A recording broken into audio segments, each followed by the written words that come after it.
So here I am in Wrightwood, California. I'm at mile 370 on the PCT.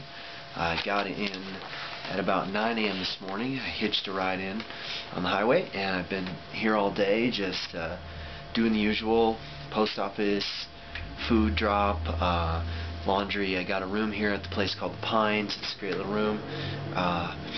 Got some fuel for my stove, sent some postcards, the usual.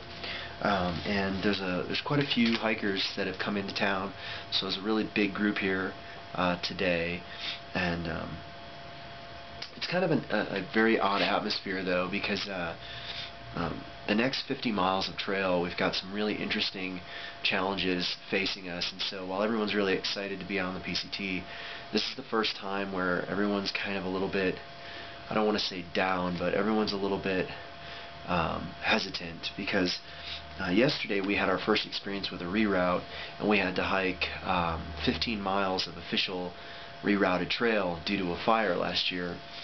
But it was very well marked. The PCTA did a really good job with updating maps and everything, and so we were able to navigate it no problem.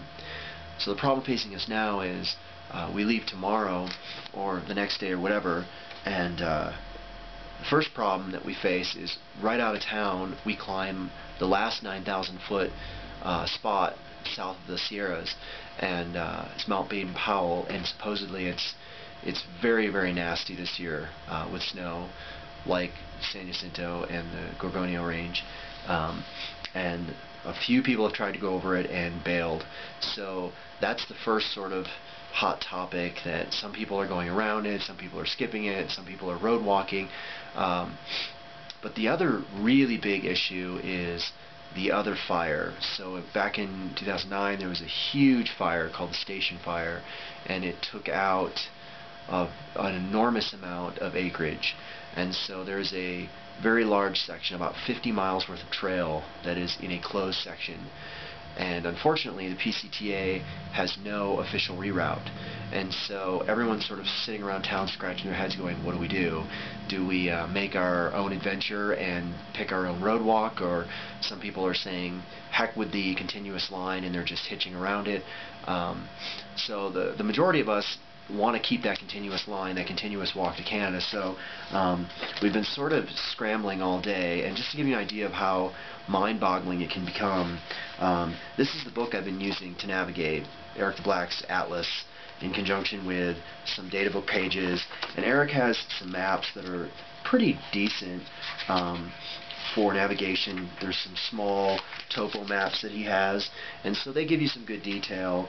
Now as far as the closure, the only blow-up map that he has is this very undetailed map showing the smaller maps, and so I started first looking at this saying, how can I get around this fire?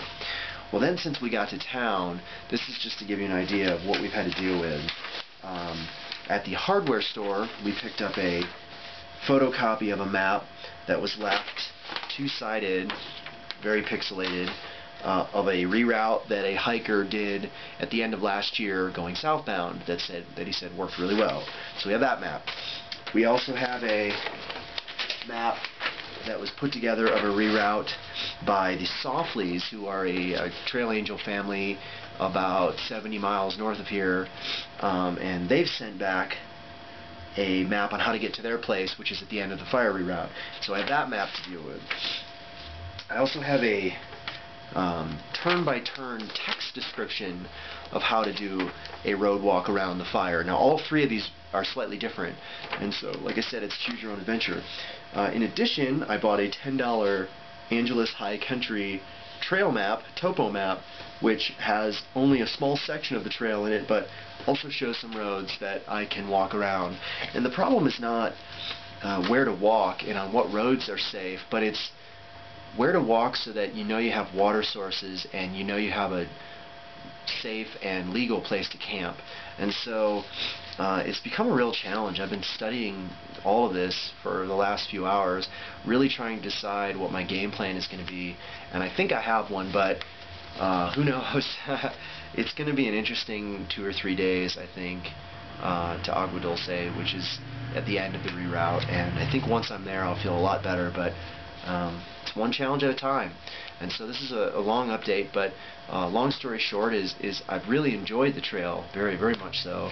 I've had great experiences. I've met some fantastic people, ate in some great places, stayed in some cool towns, seen some incredible scenery and wildlife.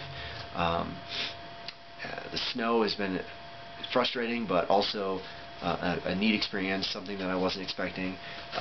So all my gears worked out pretty well, and overall I'm excited to be out here. So I guess that's all that really matters, and I've been able to tell a lot of people about my stories, and I've heard a lot of great stories. So that's it, and my next update will hopefully be either from Agua Dulce or Mojave, which is where my mail drop is. So signing off.